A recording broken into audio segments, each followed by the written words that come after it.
Hi there. Here I am, listening to my Korean and sweeping because I happen to be listening to Assimil for reasons that I will explain.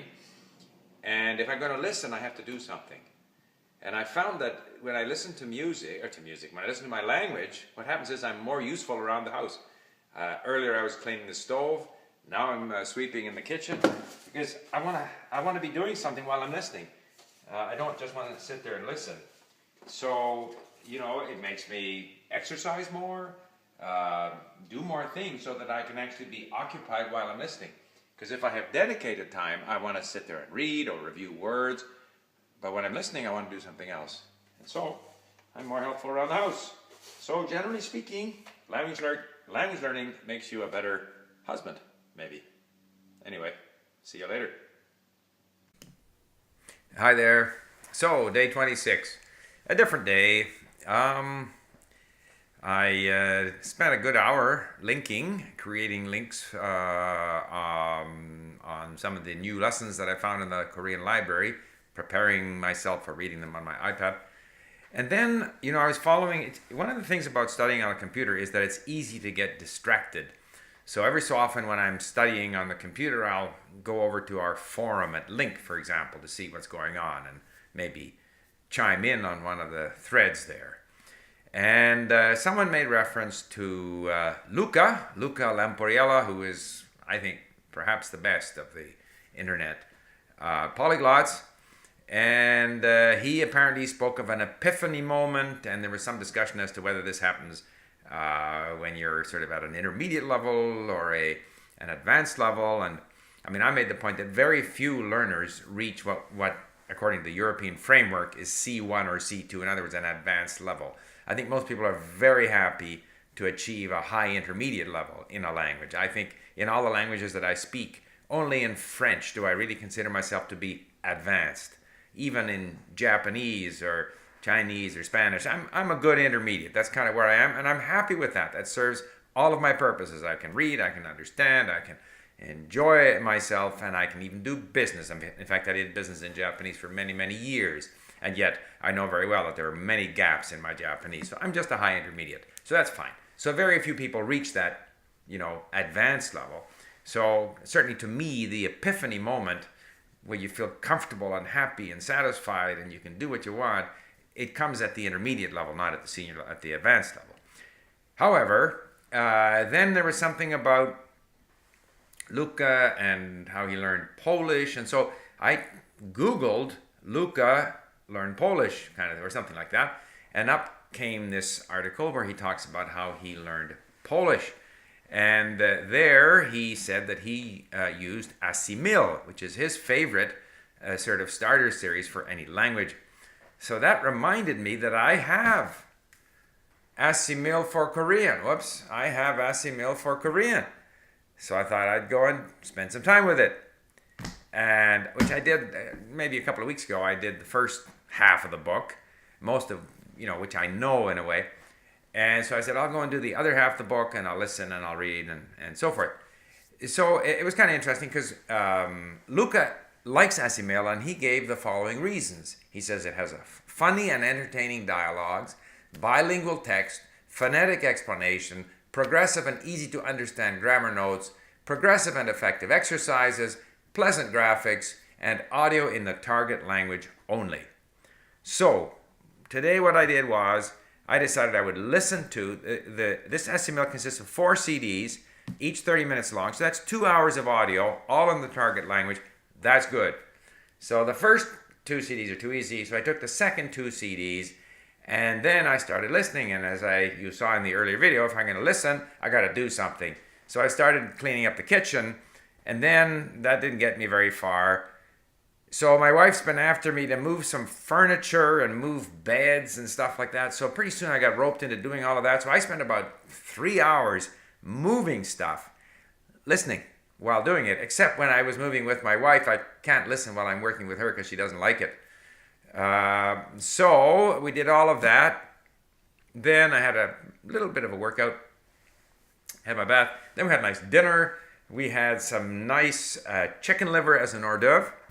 And then we had a little soup with cabbage in it. And then my wife is very good at buying sort of fish ends, bits of the neck, the stomach, and all the sort of ugly leftovers when they prepare fish for other people. And these are A, less expensive, and B, delicious. So we had that.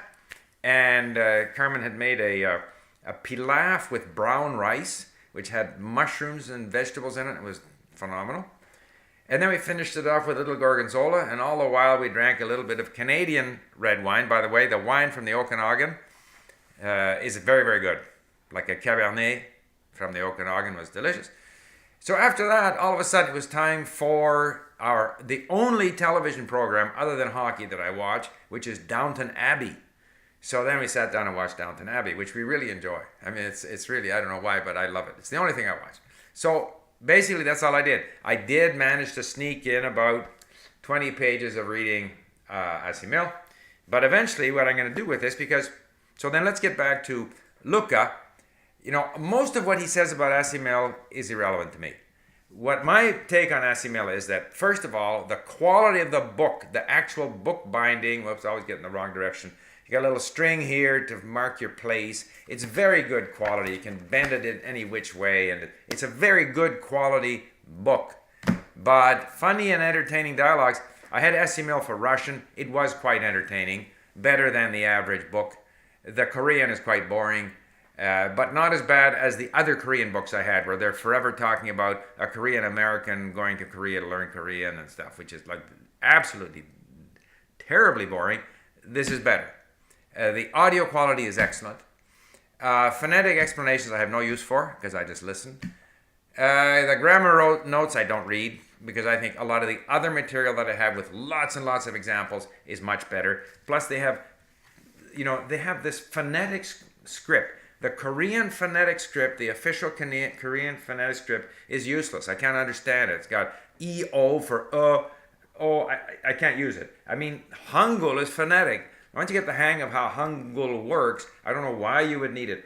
On top of which, here in the Assimil version, they have their own funny, because the official Korean phonetic script is so hopeless, they've come up with another one for French people, which is even more hopeless. So I ignore all of that.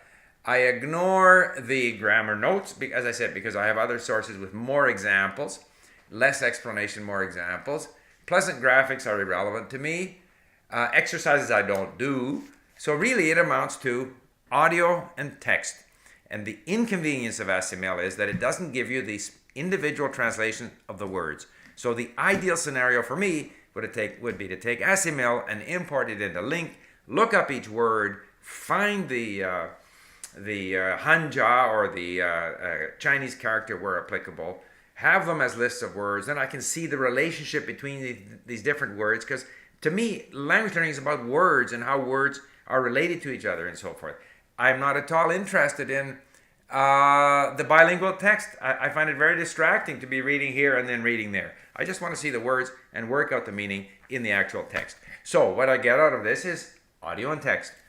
There's 2 hours worth, the first half of which now is not interesting enough or challenging enough for me. But the big thing too was that 6 or 7 years ago when I studied Korean, and I had bought this book at that time, and I had my other sources which I preferred to use, but then I'd go here and listen, and I couldn't understand it. And now I understand it, although I'm missing a few words. It's clear to me. Is that an epiphany moment? I don't know.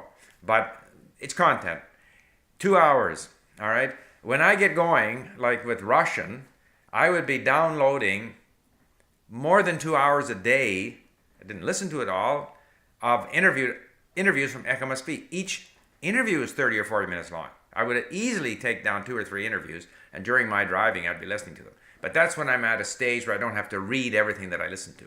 So, you need exposure. Here, there's 2 hours of exposure. 2 hours of exposure is not very much. You need tens of hours, hundreds of hours, many hundreds of hours of exposure before you get anywhere. So, Assimil is nice, but it's just one source of content to me. That's all it is. It's a source of content. It's okay. Lots of disjointed phrases. It's not terribly interesting. Sound quality is good. So I'm going to do that for the next day or two. The other advantage of Assimil for me at this stage is that Some of the stuff I'm doing, Voice of Russia and so forth, is difficult. So I plow my way through it. I'm getting better. It's nice to go back and do easy stuff. So Assimil fits the bill. And there you have it. And now it's, hopefully I'm going to do a bit of reading before I go to bed. Bye for now. Just a final note. When I said phonetic script, I was referring to a romanization of Korean. Obviously, Hangul is phonetic, but there is an official sort of romanization of Korean, which is unintelligible at first glance for anyone who hasn't, studied that system. So my beef with Assimil is that they continue to present you with that romanization, plus their own special romanization for French people all the way through the book, which just clutters it up. They would be better off to have larger script for the Hangul and then rely on Hangul. So I just wanted to finish with that. Otherwise, I think I may have left the impression that I thought Hangul was hopeless. Hangul is not hopeless. Hangul is what you got to go with. It was the romanization that was hopeless.